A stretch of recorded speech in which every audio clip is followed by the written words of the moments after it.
If you're bored of the same old photos you use over and over again, this is the Canva tool you need. The background generator uses Canva AI to instantly transform your backdrop with a short, smart prompt, and it works incredibly well. But when I first tried the Canva's background generator, quite frankly, I wasn't that impressed. The results looked a bit off, a little too AI for my liking, but then I realized I was actually using it wrong. So today I'm going to show you how to create stunning backgrounds using this one slightly hidden Canva AI feature that can literally transform how you use your photos.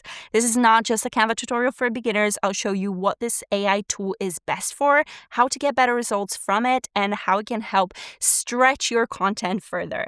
Plus, I'm sharing a bonus tip at the end as well. By the way, I put together a free prompt guide to help you get stunning results with background generator. You can grab it below completely for free.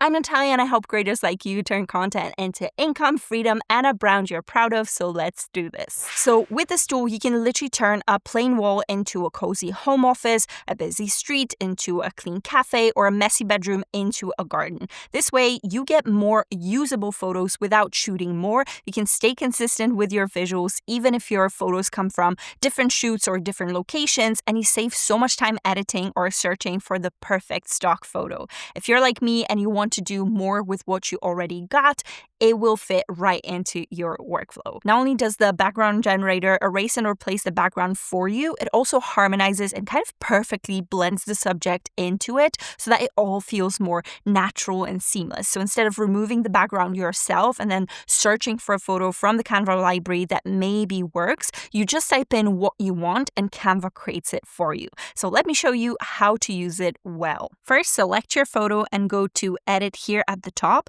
and under the Magic Studio, you'll find the background generator straight away. Now, if you click on it, you'll get this prompt bar, and this is where you describe exactly what you want. Of course, you have the option to inspire yourself. You can always clear it from here. A very important tip that you have to keep in mind is that you need to try to be as descriptive as you can. Now, there is a limit of characters, which is 280 characters at the moment. I really wish it was more because, the more descriptive your prompt, the better the result. But let me show you the difference. So let's start with a very simplistic prompt, like let's say a bright office. All you have to do is to then generate, and let's wait for the results. So you can see in here that the results are very weird. It cannot really understand where the person's sitting on, and it's just very generic. So let's type in something a little bit more specific. This is not kind of the best prompt, but I already want to show you a bit of a difference that it makes when you're becoming more descriptive. So boho home office with sunlight through the window. So already with this first generation, you can see that it actually gives us more detailed results, and the results are getting better. Now let's try it with a different prompt and a different photo just to show you a description. Now we have white marble table near window with eucalyptus plant. And again, let's generate. So this is what we've got right here. You can see that we have so much more detail than if we were to use just the bright office prompt. Now here's what you want to include in your prompts to make them more effective. First, location context, so where the photo is meant to be. Then lighting, so what you're looking for. You could use adjectives like soft, natural, moody, or be more descriptive with phrases like studio light or golden hour. And finally, the vibe or the atmosphere, so cozy, maybe editorial, minimal, professional, etc. Now, a bad prompt would look like this, and a good prompt would be more along those lines. You'll instantly see the difference, not only just by reading it, but also by seeing the results both of them produce. And think of it, if you yourself were told to imagine a, say, cafe, you'd have your own version of it in your mind. Maybe you'd be reminded of your favorite cafe with its colors and textures and furniture choices. But then if someone came in saying it's actually a, punk rock themed cafe with bold neon colors, spray painted elements, and music band posters all over the walls, you may be completely shocked because chances are this is totally different to what you had in mind. And it's the same with AI. It can't read minds. You could argue that it can't really produce anything original, so it's going to go for the most average generic thing it can think of when given only one word, cafe. So that's how you need to approach it with prompting any model. Detail and context are everything thing if you want good usable results. Okay, but back to it. I want to show you a few more kind of creative, more fun prompts. So let's go back to edit. Let's jump back into the background generator and I'll show you exactly what I mean by how to use this feature well. So of course, you can see in here that I've actually prompted with many details. I've got a cinematic, Japanese style, quiet street. I've got soft bokeh in the background, natural, nostalgic and serene atmosphere, authentic Japanese photography vibes. So I'm giving a lot of different details so that Canva can really imagine what I'm going after with this background. So let's hit generate. So you can see that I've got this pretty cool vibe. I really like it.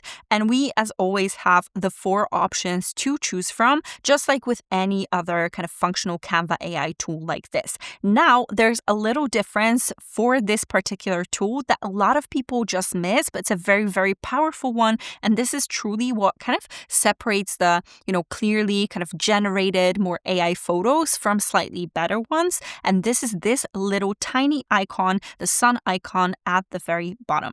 That's the Relight tool. And I really recommend that you actually use it because it makes your subject looks like it blends with the background more naturally.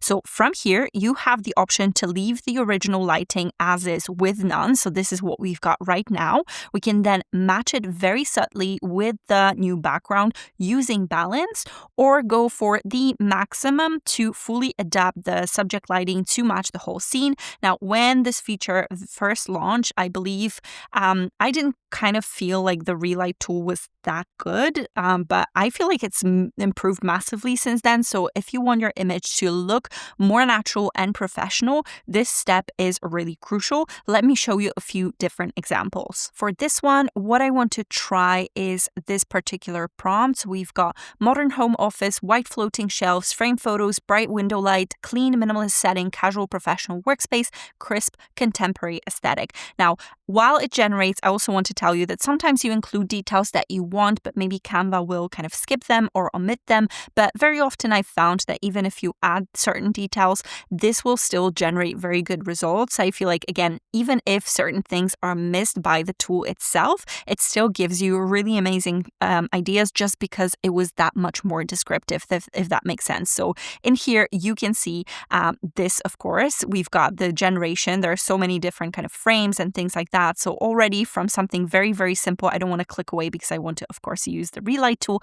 But from something so simple, we already have a lot more kind of texture and stuff that's going on in the background. So from here, I can choose, again, the balanced Relight or a completely kind of maximum Relight for this kind of an effect. And again, you can see how it works on the different images. If I use the maximum Relight, no matter what I choose, it will still change the lighting for me. So you can see how it kind of blends and differently kind of changes things for me in the background. So this could easily be then used for kind of a piece of content or maybe, a Reels cover or something like this. And you can easily just start creating content from there. Let's try something else again. We can go to the background generator and minimalist podcast corner, cream boucle chair, black microphone arm, palm plant, copper accent lighting, warm professional recording space, contemporary media aesthetic, and let's generate. And from this prompt, we were able to generate something like this or something like that in here as well. So this is super cool because it's adding a lot of texture. And again, even if it's not like the centerpiece of the post,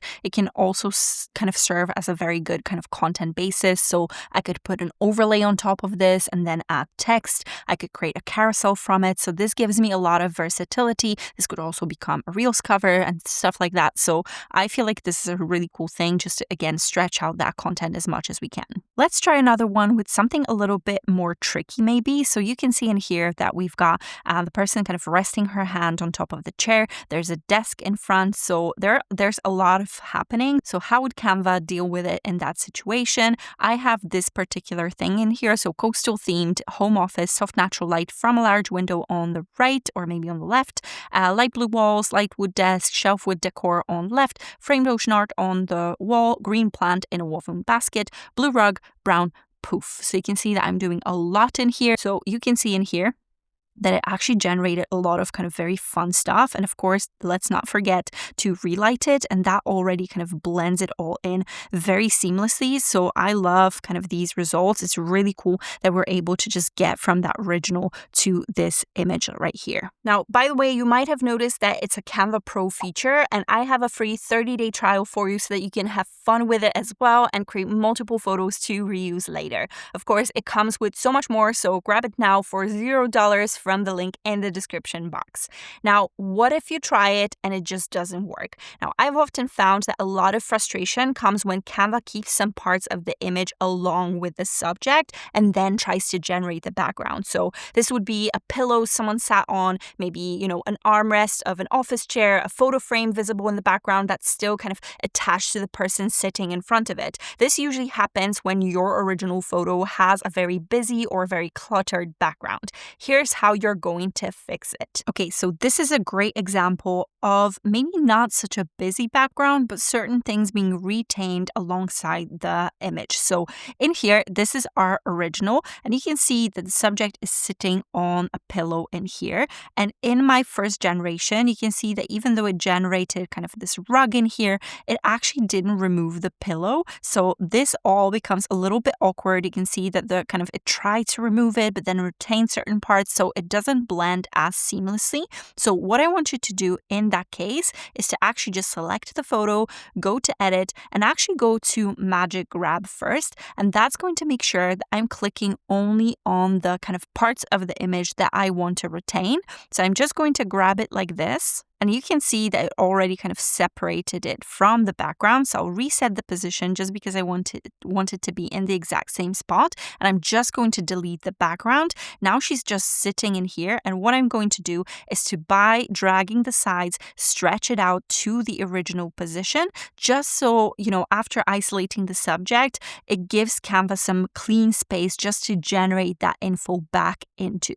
So from here, we have our photo kind of separated. I'm just going to duplicate it just to show you the difference. And let's use the same exact prompt that I've used before. So minimalist bedroom, reading nook, soft neutral walls, bright natural window light, contemporary furniture, serene sophisticated setting, natural daylight, quiet luxury vibe. Let's generate. And voila, you can see in here that now we're not struggling with anything in the background. I actually clicked away so I cannot show you the other options, but this is the difference that it makes between these two prompts. So this is our second prompt after removing, and this is our first prompt. I actually preferred this one just for the vibe of it. However, this is kind of the what you're struggling with if you've got the Magic Grab option not selected with a busier background. So there you have it. You could keep generating if you wanted to. Now I want to show you something a little bit different. I've got this little kind of mascot in here that I want to place somewhere and then to add kind of the setting around it. And for this, I will need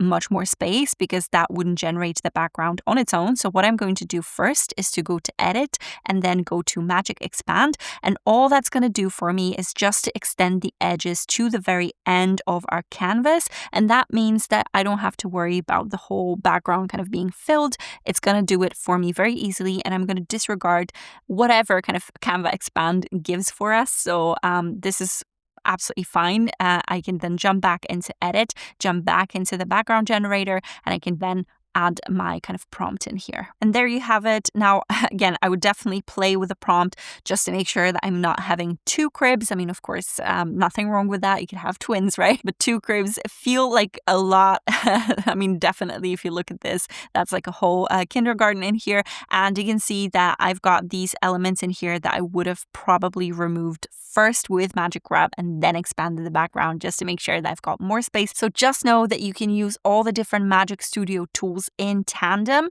just to create these different effects, and just make sure that you're honing it to the point that you're getting the result that you like. Another big tip is adjusting the final look. Sometimes even with a beautiful new background, the subject doesn't quite blend in, or maybe it became too moody for your liking with deeper shadows. If you're seeing some mismatch in brightness or in tone, you can actually fix it very easily. So let's try it with this photo. This is our original, and this is something that I've generated and of course relit with the option to relight. So from here, what I want you to do is to go to edit in here and then open the adjust tab like this. Now, From here, you can go to the top to select the area, and you can actually select either the foreground or the background. And I actually want to tweak the foreground, the actual subject of our photo. So let's tweak it, and you'll see that again, Canva will kind of separate it from the background and just give us a preview of what we're going to be adjusting. And from here, you can tweak the exposure, the brightness, tweak the background a little bit. So you can see like this,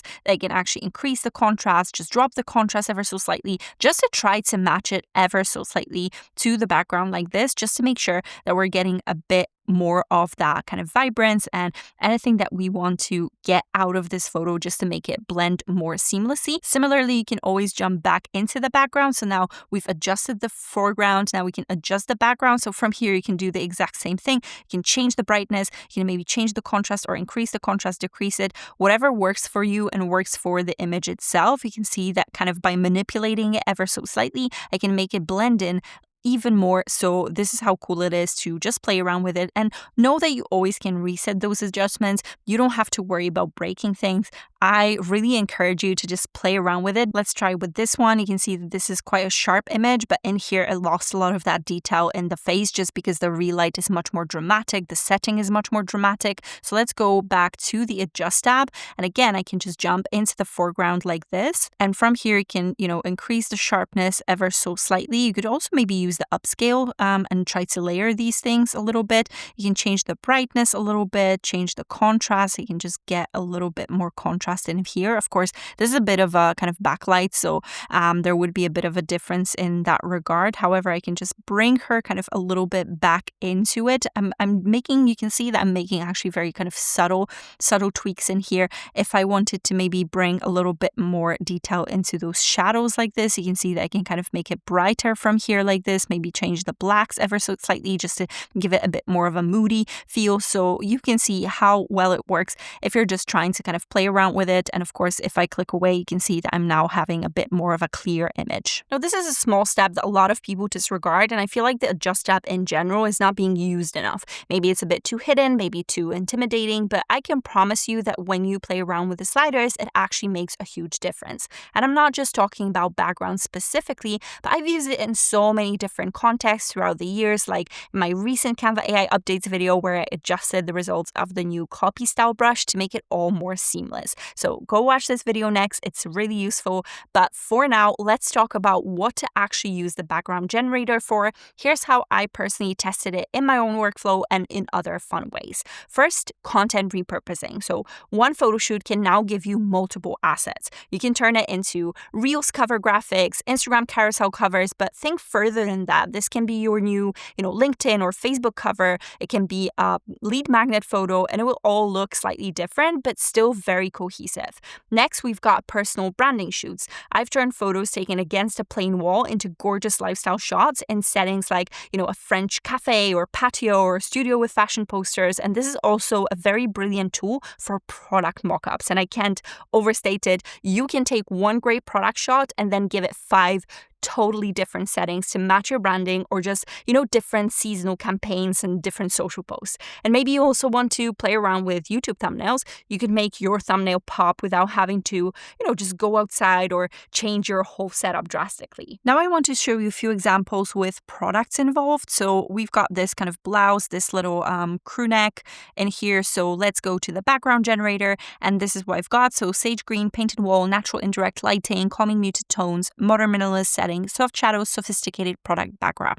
So this is one example in here, and let's relight it. I think the maximum relight changes the structure of the image, but I feel like this one would work in here. So that's one example. I'll go for something like this. So we have soft beige linen backdrop, natural window light from the side, minimalist aesthetic, gentle shadows, warm neutral tones, clean product photography setup. Here you go. This is what it looks like. And with products, especially when there's not a lot of color, I would definitely advise you to just balanced relighted, especially when the photo colors are quite bright. This packaging is white, so you can see that if I go for a maximum relight, it just changes it too much, too drastically. Again, you could go for none in here and try to kind of superimpose different effects, or maybe just use the adjust tab. This balanced relight could work depending on the type of packaging that you've got. Let's go for something a little bit different. We've got this vase in here, and let's go and try for a blush pink textured wall, gentle morning light, soft feminine aesthetic, modern romantic vibe, boutique lifestyle setting,